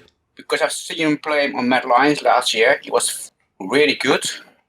And I think it was this pick-up between him and Magic Felix. And in spring, I thought maybe Magic Felix was the better player to use because of the solo queue ladder and all of stuff. Also, I've seen the UK scene. I was thinking, wow, why don't we swap him out? But now, in summer, Nemesis has been improved. And also, I think the synergy with Broxer is very good. And Humanoid had a great... aim today, but that was on maybe he wins another time not because this champion is broken. So I don't like the. I think Unimers is overrated. Okay. To be fair. Okay, so first off, props to you for being like a bit more educated on Nemesis history than most people. Most people aren't actually aware that there was a decision between Humanoid and Nemesis for Mad Lions, and Mad Lions went with the Nemesis choice. But the devil is in the details and the reasoning why they went with the Nemesis choice, and that's because Magic Felix has like a very, very I wouldn't say strict. Yeah, I would say strict. Like Magic Felix essentially has a very clear idea of how to play the game himself. Whereas Nemesis was essentially doing what Selfmade was saying the vast majority of games. Like, it sounds like a bit of Flame, but he was essentially Selfmade's pet, and Selfmade was adding so much that was very underappreciated about him, and that even I myself didn't appreciate about him. And if I did appreciate these aspects of him, I probably would have been more accurate in my predictions of how well he would have done in LEC this year. He added so much to their mid-jungle synergy that you only really saw when you divided the two. And when Selfmade was able to fit into SK like a glove, even if the SK roster itself wasn't necessarily like the strongest roster on paper, and was still able to belt out these carry performances, while Nemesis went to Fnatic, and obviously Fnatic were insanely struggling. So you follow my stuff, right? So I assume you know where I'm going to go with like how Nemesis was working and stuff like that. So I'm going to like let you like try to respond to like my usual fucking arguments, like the argument that obviously when he was trying to like expand beyond like just easy mid lane priority champions, that like he wasn't very effective in Fnatic and that they really lost in terms of mid jungle synergy at that point and blah blah blah. Like I'm just gonna let you like come back to that now if you know. Yeah, but I think that's about the playstyle, because in spring they put him on picks like fucking Cassandra in Jensen pick. Well, it's he's gonna do, but now he's gonna be roaming. It's Corky. Is Twisted Fate is very good. Twisted Fate, I think. Sure. Yeah, and that's Fnatic is looking like old. Of course, there are still some things people are saying. Yeah, they're not the best team right now because G2 is better. But I think Nemesis really fits the team right now because of his playstyle and with Broxah. Broxah and him are plays through mid. In spring, it was all about Reckless again. It was, and also that's the biggest. I think also he plays very good with the top laner, People Nemesis. When he's roaming, he's not going to the bot lane. He's going also to the top lane to make ganks work on Twisted Fate, on Corky. He's very good on that. And when he played, when the famous River Shen was introduced by Fnatic, I don't think Humanoid, if you put him on the top lane on that same matchup, I think it's going to be hard for him because in pro play. Okay, so two responses to that. Number one, Lissandra is a roaming champion, by the way, and the way that Fnatic used Lissandra was very roam heavy, but it was very particular towards bot lane. Like whenever you saw Lissandra coming out of Fnatic, they were just permanently diving on bot lane, so that's a gross mischaracterization of Nemesis having a particular change in his playstyle between then and now, especially given that Lissandra, he played more Lissandra than every other champion combined in playoffs. More than every other champion combined that he played, by the way. He played this particular roaming playstyle very heavily. And this year, his most played champions are Corky and Twisted Fate. He's played more Corky and Twisted Fate than every other champion combined. And the other champions, by the way, include Ryze. So he's playing a lot of roam-heavy champions. It's just that the meta's called for different roam-heavy champions. Now, the big thing that has changed is that Fnatic are now going from bot to top instead. And because they're going from bot to top instead, you now are... Okay, I actually want to do like an article on this at some point. So I've actually pitched this to a few places, but I'll give you like the big TLDR now. Essentially what they're doing, so you've heard of me talk about, obviously they're transferring Hylissang from bot to mid to top, right? And that Hylissang is essentially getting mid priority from them, and then they're leaning topside as free. Broxah, Hylissang, and Nemesis, all right? Basically, any fucking mid laner can play in those kinds of circumstances, but that really facilitates the roaming playstyle that Nemesis himself, because we're just talking about him right now, would want to play. They've combined that with 2015 Fnatic. So, the bot to mid to top thing is something that 2017 G2 under Youngbuck did with Sven Miffy. Like, they did that a lot. But they would do that as like a two-man. They would send their two-man mid section toward two-man bot towards mid, and then go for like a Herald play off of that, or go straight into a lane swap. But 2015 Fnatic, if they could get their support free, i.e. if they put Reckless on Sivir or on Lucian or an Ezreal or safe AD carry like this, then they would just have Yellow Star never be bot lane, basically. They've kind of merged the fundamental of 2017 G2 in terms of their map play with an aspect of 2015 Fnatic that allowed the support to be free. And so you have them playing something that basically guarantees mid priority. And when you're playing heavy roaming champions like what Nemesis is playing, it's very easy to have map impact doing this. I'm not saying Nemesis is bad, and I'm not saying that Nemesis is playing his champion poorly, but he's playing it in such dream fucking circumstances that I've only ever seen Humanoid play with once, and that was today. Today, what Splice were doing was very different to what Splice had normally done, and even then, Norskeren was not first to get his roam off. Hylissang was first to get his roam off, and this is probably the first time that you have seen Hylissang fail in those scenarios, not because Splice responded really well enough, but because Humanoid as an individual player was outplaying them. Like, literally, the argument you'd have to make would be that Humanoid was winning because he was being camped by Fnatic. You know, like Fnatic were delivering players to him to kill. Like, true. Nemesis is playing in dream circumstances. Humanoid has not been doing that for the vast majority of the time. And the games where Humanoid isn't getting, like, you've probably heard about me talk about this before, but I'll reiterate for anyone who hasn't heard it in the chat. Like his Azir games, for example, he is essentially solo holding priority in mid while they secure the Krugs window for Kobe to be able to farm AFK until level 3. Like, Humanoid is such a big part, and he's maintaining pressure almost alone in all of these kinds of games. That's like not a mechanical thing. That's like a very intelligent thing and a very consistent thing that he has to do there. Whereas look at Fnatic's mid game. Even today, you were seeing Nemesis and Whippo group up in the same lane almost permanently to like back each other up in that lane. They rarely played 3 lanes out like Splice were trying to do. They mostly play 2 lanes out and dead lane 1. That's how Fnatic do, and that's what I criticize them. But therefore, if you're Nemesis, you're very rarely in a position where you can actually just get like solo killed, because you're very rarely solo, you know? And your Humanoid was still able to find flanks or counter very often Nemesis flanks himself in the mid game. Obviously, there was that one 1v1 in the top lane where the rapid fire cannon yellow card came out from Nemesis, but the vast majority of 1v1s were won by Humanoid here. And Humanoid was playing the lane out versus 3 fucking people long before Splice were able to respond. Splice being able to respond, by the way, is a really good sign for them, because that is not a kind of play we've seen from Splice for a while. They've always had the players to be able to do this, and that really boosts my confidence for them as like a dark horse to get into Worlds. Like, if Fnatic keep faltering, if G2 don't fix their early game, or if Origin like go too far to try to like develop to like they're like Cold seems to like be a bit more insecure now about the way that they've been playing. He's trying like new things. If they really drop the ball, like they could replace any one of these 3 teams at this point. That's really good. I think Splice is most likely going to. I think Origin is going to be replaced by Splice. Ooh, okay. Well, obviously, the Fnatic fanonym's coming out again, right? So obviously you can't say Fnatic. But... No, because Fnatic, first of all, I think they are the best early game. Second of all, they're 7-1 right now. I think they will fix their problems eventually, because Jambak is, maybe the 6-star general for a reason.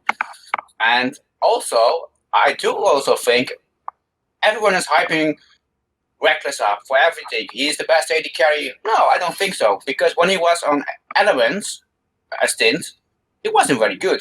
He always played on Fnatic with always great players like Caps, like Soaz, even Fairwin. Even was a great player in 2015. So yes, of course he gets his trophies or so. But I also think Hylissang is, with Broxah, Hylissang is permanent mid. In this game, it was not good. He makes mistakes. His place was not. Well, Humanoid outplayed them. Fair to say. You accept that Hylissang is like permanently mid, and you accept that Broxah also will try to go for some form of mid priority before he goes for side lane priority, or you at least say that, like, I think it's more to do with like Hylissang than Broxah the mid priority thing. But you accept that Nemesis is essentially playing with 2 people in lane in a way that like no one else in the league has, except for Humanoid today, and he like snowballed like fuck up a bit versus Fnatic, and Larson today, by the way, who had a fucking perfect game against Origin with this kind of setup going. Like, those are two other rookie mid laners that I have brought up as like people that easily contest with Nemesis and should be in the conversation. Both those guys played with the same system Nemesis has played with the whole split today, and both of them had phenomenal games. One of them against Nemesis. Like, you see that, right? Yeah, but I think You think Nemesis is like clearly better. But Fnatic's early game is still, in my opinion, the best in the league right now. If GG, Yeah, but is Nemesis better than Humanoid for sure as a result of it? No, yes, I still think that, because based on the history, I've seen him playing on Mad Lions. So yeah, I was really impressed by him. And I saw Humanoid play in Czech teams with fucking Diamond players and managed to get them to the quarters of EU Masters with it. Humanoids pulled off some fucking disgusting shit, whereas Nemesis basically had the Fnatic of national leagues when he was playing for them.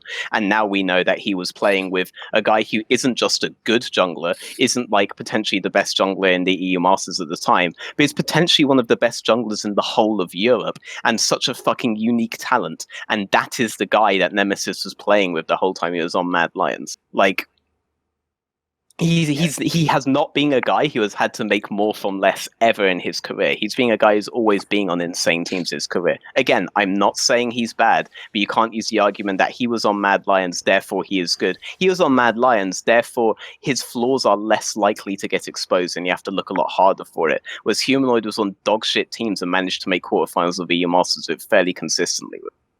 All right.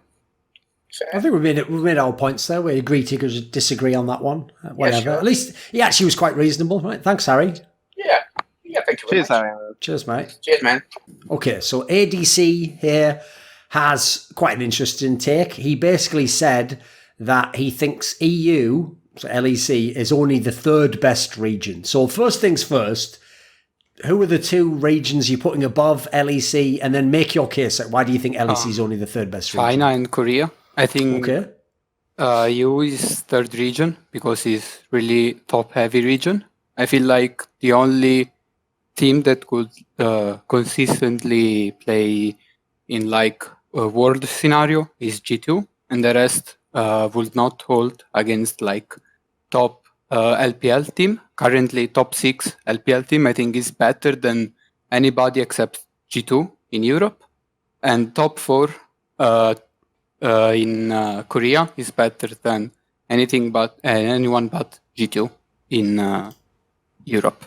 You think more of the LPL is better than Europe than from Korea? So you think Yeah, I LPL feel like relative LPL strength-wise is is the best region, has the best player when overall. they got fucking bodied like nothing else at a Rift, at probably the only Rift Rivals event that anybody actually takes serious. Yeah, but like I feel like they were 2 patches behind in Rift Rivals. They There were didn't 2 have enough. patches behind all the Rift Rivals that they won as well. Yeah, but like last year, Korea was really, really bad. This year they have better teams, like Griffin had time to grow. Damwon is also had time to grow. He's really good. Kingson is coming back. So I feel like, yeah, like last year they won anyway, but this year Korea is better. So the 2 patches mattered. Okay, so let's go with okay, so your contentions are first that you think China is still better than Korea, even though recent results say otherwise, based on a patch thing that is only relevant if you don't consider the fact that China actually does the majority of their solo queue and also a lot of their scrims on the Korean server. You also think that G2 is still like head and shoulders above the rest of Europe, right? Yes, I feel Why? like because Fnatic is really meta dependent. If Weibo cannot play Aatrox or Gangplank, he will not be as good as on those 2 champions. And same for Reckless. If he doesn't have his champion available, he will not perform to world level. So I feel like also Nemesis isn't a world level mid laner. So they only have Broxa that is really good and really plays well with his lanes, and Hilisyang that when he doesn't need his top tier supports in Europe. So you think specifically if there is a tank meta where hyper carries bot lane are not in, then Fnatic are screwed? Yeah, I feel like you understand that can't actually exist in His concept. joke there was no. there'll always be hyper carries if you have tanks top. Yeah. Like in the meta where it's not a carry top lane, then it will be carries bot lane, so the meta will favor Reckless. And in the meta where it is safe ADC's bot lane, there will be carries top, so the meta will favor Whippo. They're not actually going to be. And now that they've proven that they can play both sides of the map in this regard, i.e. Fnatic have already proven that they can play around bot side with this really strange like abandoning of Whippo top, and they've also proved that they can play towards him on carries with Reckless on safe ADCs and even non-ADCs now, which is something that I don't think anyone was really expecting to be able to say this split. I don't think that they're as meta-dependent as you characterize them as. But like, if tank meta is on and this bot lane meta, I don't feel like Reckless can carry in a world level. Like, he can surely be good in Europe, but he was good in Europe for so many years. And when he went on international level, he always got destroyed by other ADCs. That's not true. He destroyed Deft, for example, to the point where Deft's literally crying. He had a few good games. Deft has openly acknowledged that Reckless has bested him. He even did that in the best of 5 scenario versus Deft. What you just said is just categorically not true. He's routinely shat upon Chinese teams in particular. He also had the IEM a few years back where he popped off a bit, back when they had the bad version of Fnatic, if you remember. So he's had a few times he's done well. He also had good performances versus Jackie Love. I don't think here's the thing though, Veteran. Lost them that. Like he says, if the meta was where, like, if you have a good ADC, you want him to be the carry of the game, would you think Reckless could do it at like a championship level in Worlds? I think that's one of the few things that you could guarantee that he would do. I think it's more or less the metas where you would want to be abandoning bot lane, where you'd be more worried about Reckless. I think you would agree with me on that, Thorin, that like those kinds of metas are not the ones where Reckless would shine, but the ones where it is a bot heavy meta where obviously you get the crit based champions, i.e. Sivir, Tristana, all these kinds of things that he heavy prioritizes. The things he's prioritizing this are like Kai'Sa, for example. These are the bread and butter of him. Yeah, I think he performs better on those kinds of things than on the alternative, where it's like the Ezreal and all this stuff, where he needs to be a bit more self-sufficient. But Fnatic as a whole are fine in those kinds of metas because obviously Whippo really likes his carries, and they have a better system to play around that than they do to play around bot lane specifically, at least in the early game. So I wouldn't be worried about him. I'm also curious if you think Reckless got outperformed by Jackie Love to a significant extent at the World Championships, because I don't think anybody was levying criticism towards bot lane when it came to the recent World Championships where they were playing against that. But like World Championship was like around solo lanes. But if you go back to MSI last year, it was around bot lane, and Fnatic ended up third. China won the tournament, and UTI always won like lane against. Also Kingzone beat Fnatic through bot lane. So I don't know. I don't think he can compete. Did they beat Fnatic through bot lane? No, I think that was where they were beating them. But that being said, my memory a bit hazy, so I'm not going to absolutely commit to that kind of argument. So I'd even be willing to like give you who was King's bot lane was Prey. Wait, Prey Gorilla. Fucking Prey Gorilla.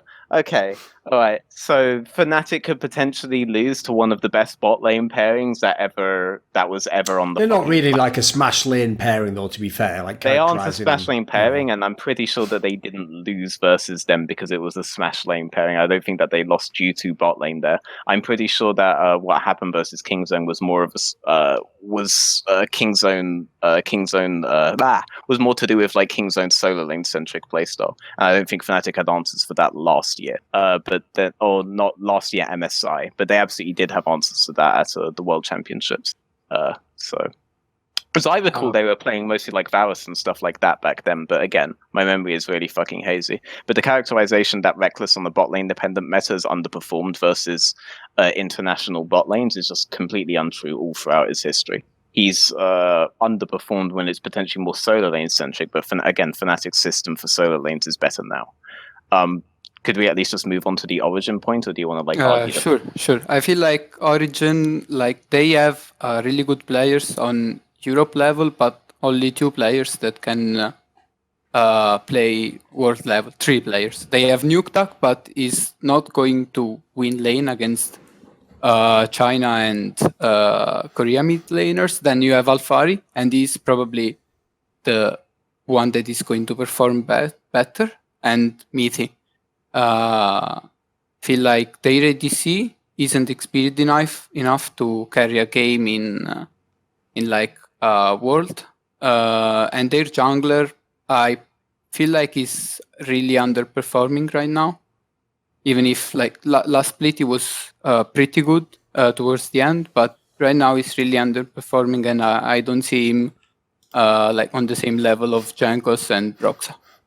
So on the jungle point, on the basis of this weekend of games, I'll agree that like this weekend and also Rift Rivals, because Rift Rivals they did well, but Cold has been experimenting with some with kind of like a change in his particular priorities. He appears to be going for what I would say is more of like a Maxlaw style of jungling, where he's prioritizing control over certain objectives in the game, as opposed to prioritizing an optimal lane state. This is an experiment though, and Cold has been on our show, and many of them have said in interviews, like with Emily Rand on ESPN, that they are doing experimentations with how they do their early game to try to be like a more complete team. And the style that Origin have held as their default style doesn't really have any particular holes in the early game regard. Obviously this week they found out that like when they do go for this kind of focus, they run into similar problems to even what Misfits run into. Like if they play against a team like Fnatic or like what Rogue did today, where they play insanely mid-centric, then it's really easy to find like holes in this kind of philosophy of jungling. So I assume Origin will just end up shifting back to how they were playing. But I'm really interested in your point about NateDOhDoubleG, for example, where you don't think NateDOhDoubleG could potentially handle Asian mids, whereas I think NateDOhDoubleG has consistently been one of the best mid laners in Europe.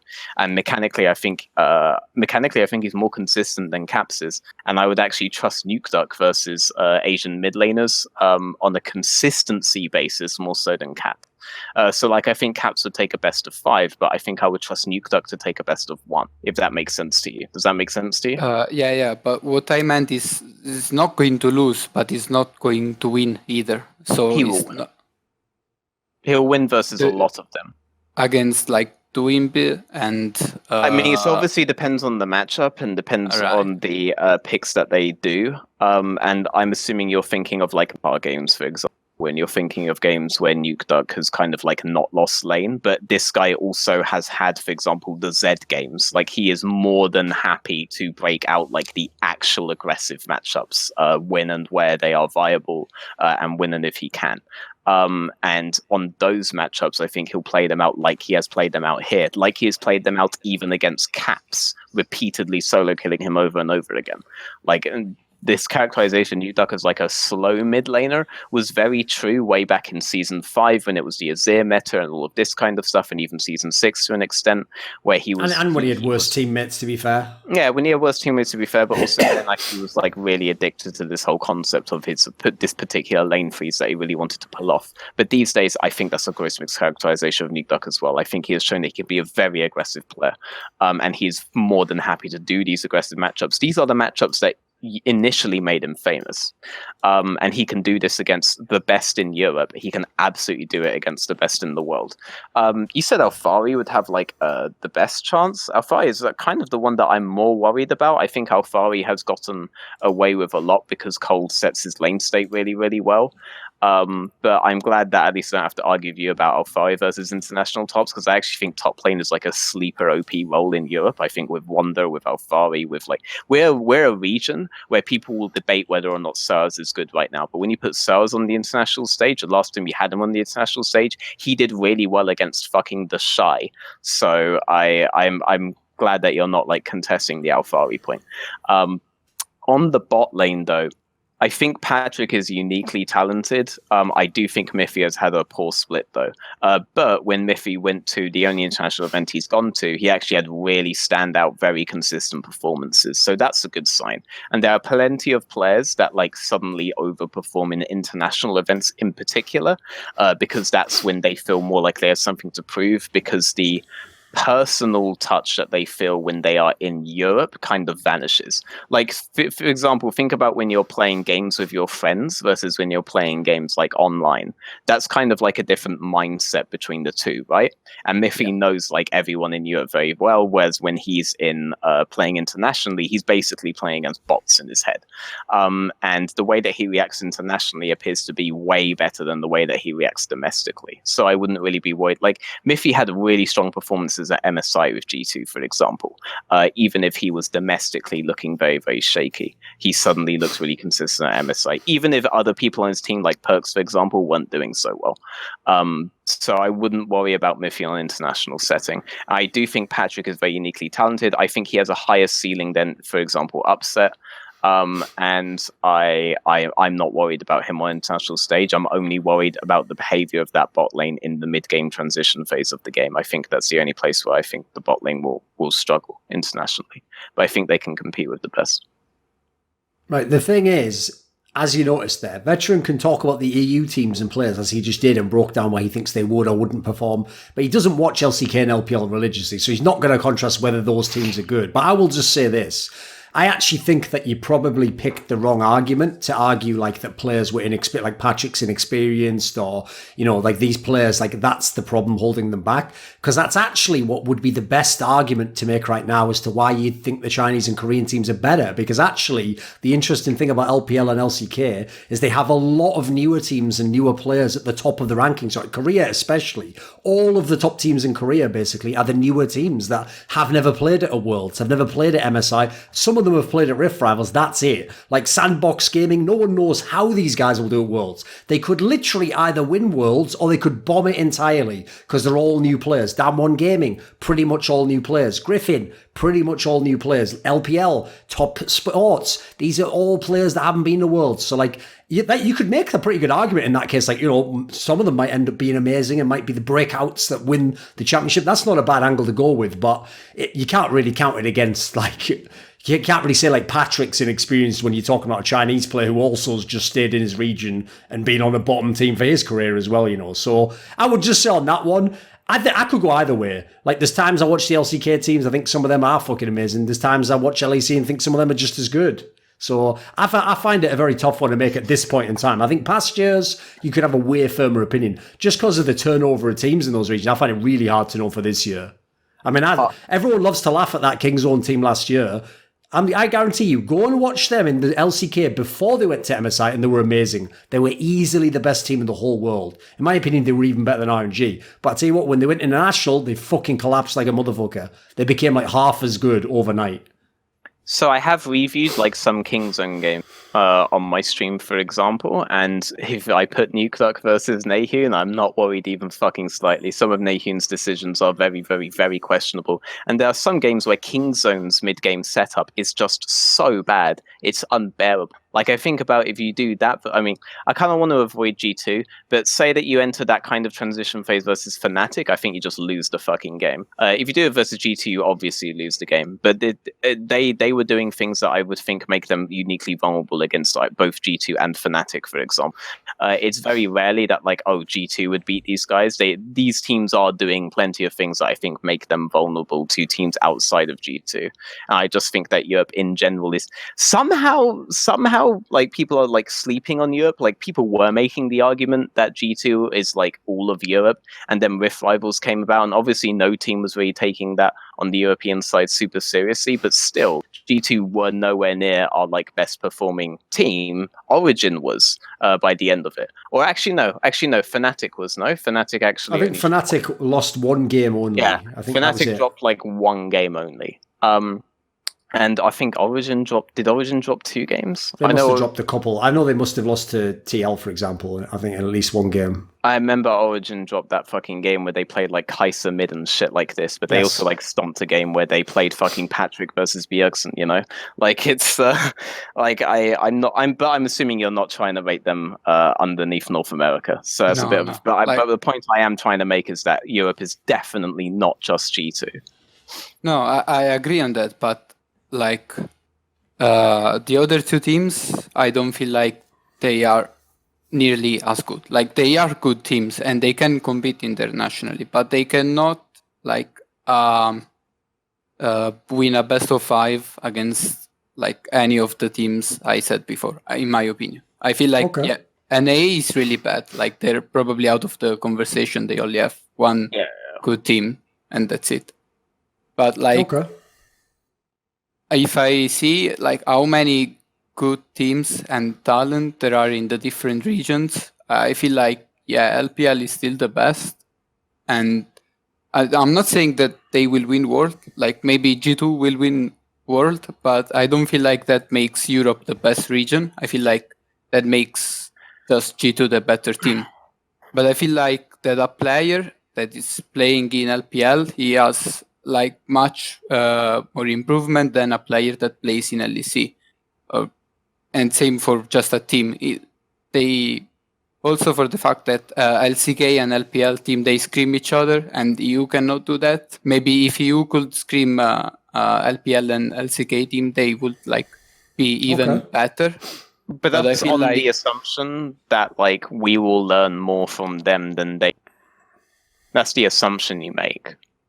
And you haven't said anything that would like. I think he's also arguing that you just have a better strength of practice as well. Because, you know, if you could practice the top 4 LPL teams and the top 4 LCK teams, that is better than just practicing the top 3 LEC teams, if you get the premise. So that is it's more of an abstract argument. We can't really know if it actually helps or not. Yeah, because the thing is that doesn't change like how many games you play per week, for example. You're not adding games, you're potentially adding diversity, but then you may also be losing focus. And just because you're adding diversity doesn't mean that the diversity that you're adding is necessarily good for learning from. Like the presupposition there, therefore, is that that we would learn more from them, that they would learn more from than they would from us, because it would also be kind of damaging for us if they were able to scout us every day, unless it was the case that we would that what they are adding is definitely something positive. And I don't agree with that, because when I look at teams like Top, for example, like they were so one-dimensional. Like I call Fnatic one-dimensional, but no, that was one-dimensional in its absolute entirety, and they're the best team in the LPL. Like no wonder they were getting shat on by a team that I saw looking incredibly inconsistent as well in Kingzone. Like I don't think the strength of these teams are like anywhere near the level that people, mostly apologists for the Asian teams, are trying to make them out to be. And I'll typically go in believing that like the strength of these regions is still incredibly strong, and that there are things to learn from them. But honestly, I have not learned anywhere near as much from watching Korean teams this year as I have in other years. I've learned way more from watching European teams this year than I have from any of those regions. And that metric seems to like always be able to hold to an extent, because the LPL was actually a really big source for me learning about the game last year, but this year not so much. Like the European teams do seem to have figured it out to an extent. I will say, like, as an abstract point, it's not a bad argument. Like, it does set it up. So, like, put it this way, I would explain it like this, mate. By default, the Asian team should be the best for exactly those reasons you just cited. Like the fact they can fucking scrim each other, they're in the same region, they have more top teams in each of their regions. Like the LPL has more teams than all of LEC. Like it's ridiculous. I'll look it up now. They have 16 teams playing the LPL. Yeah, and then you know those teams own teams in the other leagues, etc. Like, in theory, they should be the best. That's why it's actually hilarious that G2 is the best at the moment. Because it just shows that if you really have good enough players and you get the right style and they have the right mentality, you can be the best in the whole world. It doesn't matter that the other guy... It's basically the same argument as, like, obviously some kid who grows up in the inner city could be smart and could apply himself and could be the absolute best at business. Meanwhile, the guy who went to Eton and his dad had the silver spoon in his mouth the whole fucking time and gave him tutor lessons, but who didn't apply himself, could obviously fail. But you can see how one has the natural advantage. The problem with that one, I would say overall, is like, I agree with that as a general principle, but put it this way, that same logic means that we should criticize SK Telecom twice as much for not winning MSI, because they, like, I even made this point coming into MSI and people like Papa Smithy just shooed me off because every cunt on Reddit tells them they're Jesus and they know everything about League of Legends. I made the point to these guys, SK Telecom isn't going to learn how to play an early game solo lane style because you yourself admit they've been scrimming LPL teams and the other LCK teams. So they literally went through a whole split where they decided that isn't how they want to play League of Legends. It isn't the right way to play League of Legends, or they're incapable of playing that way. So the idea that we're going to come into MSI and go, oh, look at this Chinese team, who, by the way, I've been practicing against. They have an interesting style. I'll just proceed to learn. Like, you motherfuckers out there who apologise for China, Korea, right, are like that dog shit scene in that X-Men Apocalypse movie where he comes up and is supposed to be billed, right, as one of the most powerful villains of all time. He was like a literal god emperor. And the first thing he does when he gets to our time is go up to a TV and in the most cringy manner ever go, learning, and like absorb data out of the TV of like world events. Like, that's the level that people try to make apologetics for Korea, like still being the best through some like fucked up wormhole technology memory of like, but maybe they could get ahead of us and behind us and they already know what's going to happen next. Like, it just win the game. Just win in the game, boys. I don't need all the excuses. Just win in the game, please. Anyway, that brings us to the end of the episode. Thanks for that question, mate. You did a pretty good job overall. Thank you. Enjoyed your point. That's the end. I'm going to turn this motherfucker off now and everyone can just leave Veteran stream, and that's the end. See you when we do it again. Peace. This video was kindly supported by Alexander Rao, NateDOhDoubleG, Andreas Snazore Westerlund, Dean Tanglis, Wendelful, Blunt Smoking Anus Destroyer, Daniel Olivar, Chi Mao, JDubs, Kolja G, OllieJ, Tobias Bernasconi, and a special thanks always goes out to Jerky's Minion and weixz. Do you want to suggest a topic or a guest for my content? Perhaps you'd like to ask me a question for my monthly video AMA. Do you want teasers or who the guests are for my upcoming videos? Maybe you want to take part in a monthly donate a discussion with me. Well, all of these perks and more are available at the Patreon link in the description box below.